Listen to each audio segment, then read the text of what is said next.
High IQ is usually seen as a good thing, right? More opportunity, better mental health, lower suicide risk, and research backs that up. But for autistic people, that same intelligence can become a trap.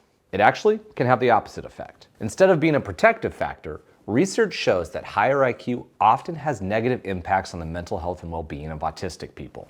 But why is that? And can it change? That's what we'll talk about today. 5 reasons why high IQ can actually hide autism, why this causes problems, and how to improve things for younger generations. The smarter you are, the better you camouflage. Smart people learn to adapt fast, but for smart autistic people, the ways you adapt are different. You watch, analyze, script. Then you create a pattern and you do it that way, even when it feels unnatural, and even when you don't even know why you do it, which is pretty much all the time. If you're like me, you have no idea what's going on, but you do whatever it takes to blend in, and you get really good at it.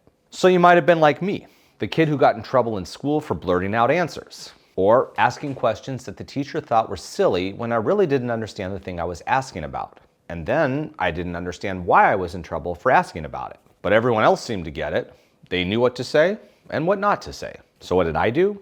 I leaned into being funny. Then when I asked something that was a valid question and got giggles, I just acted like, yep, this is just me being funny. Half the time, I didn't understand what I had just said that was funny. I just went with it. And eventually, humor became my social armor. Didn't understand a lot of the things that were happening growing up, but I could just laugh and pretend I did. Didn't understand those rules socially, but I managed by faking it. And it often works, until it doesn't. Studies show that level 1 or high masking autistic individuals often rely on camouflaging strategies. And this is especially when they have high cognitive ability. It lets them blend in, but it also causes problems that we'll talk about soon. You built coping systems that looked like success. Method for managing eye contact? Check. System for small talk? Check. Socially acceptable ways to leave conversations? Triple check. Yes, if you're an autistic adult who flew under the radar, you probably created your own internal manual for navigating a confusing world. And sure, everyone learns social skills as kids, but most people don't need a system for holding a conversation, or counting down between when someone else finishes talking to know when to step in, or how to fake that you're understanding even when your processing systems don't catch up until much later. Or how to hide from sensory overload without telling other people it was sensory overload, because you didn't know what it was. Or having to suddenly excuse yourself because of a sudden attack of diarrhea.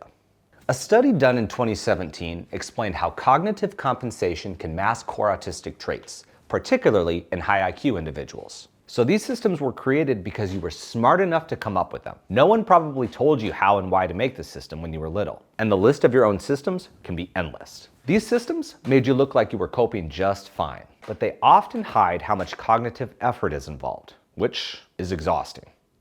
High performance equals low concern, even when you're struggling.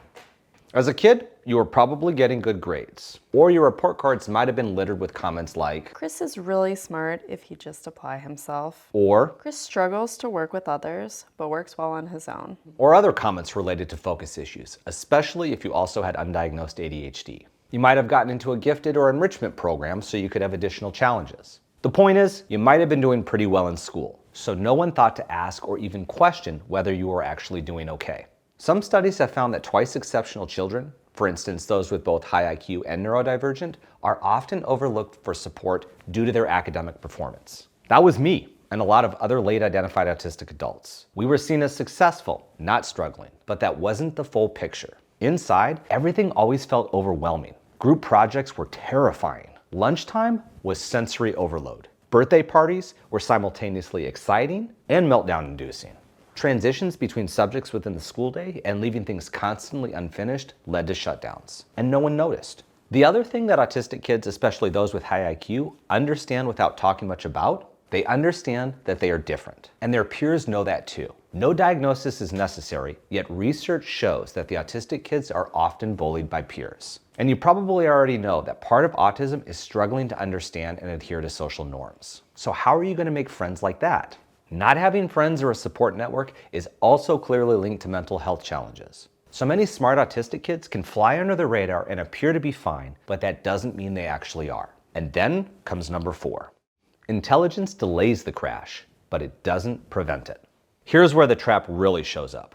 In the general population, high IQ is usually associated with better mental health, but for autistic people, it can actually make things worse. A 2023 study found that autistic youth with IQs over 120 were significantly more likely to experience suicidal thoughts than their peers with average IQs. Why?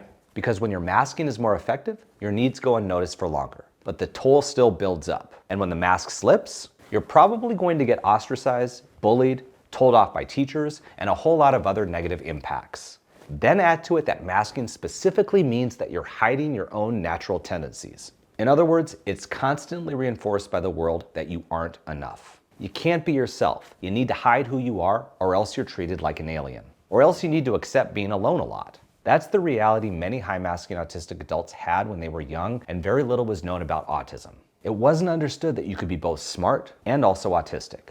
The outcome? At some point, your nervous system can't keep up. You start crashing at some point. Might be in high school or college, but you push through. You think it'll be better, but then it continues. After work meltdowns, midday overwhelm that has you hiding in the bathrooms, melting down over small things, avoiding everything, even things that used to be manageable or enjoyable.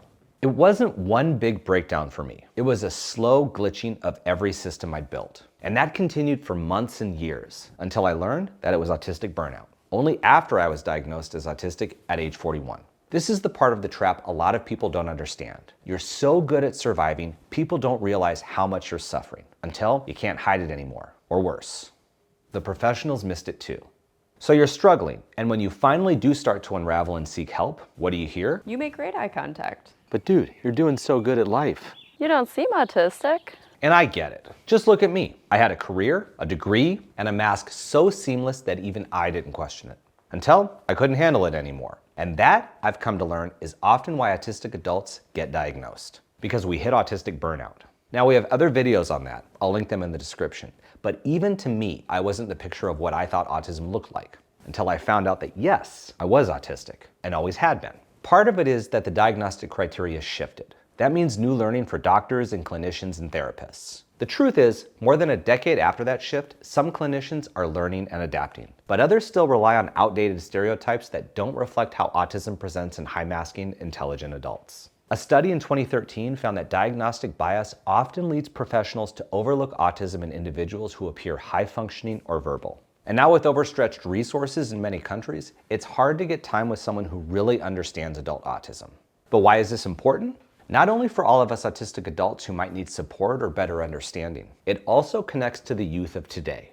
If more people understand how autism can show up in smart, capable kids, if more people can see that you can be both autistic and managing in the world, but still need support. That's the definition of level 1 autism. It's called low support needs, but that means support is still needed.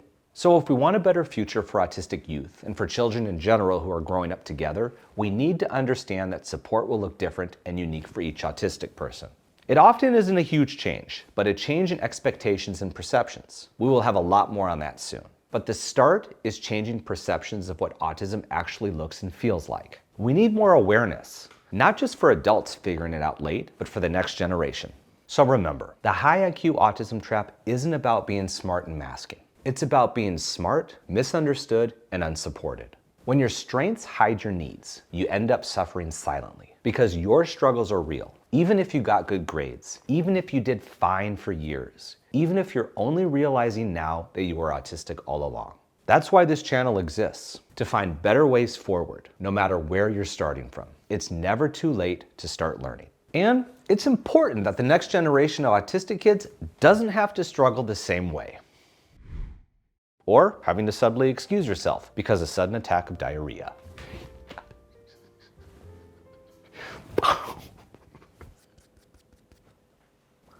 Let's keep learning, people! Learn it!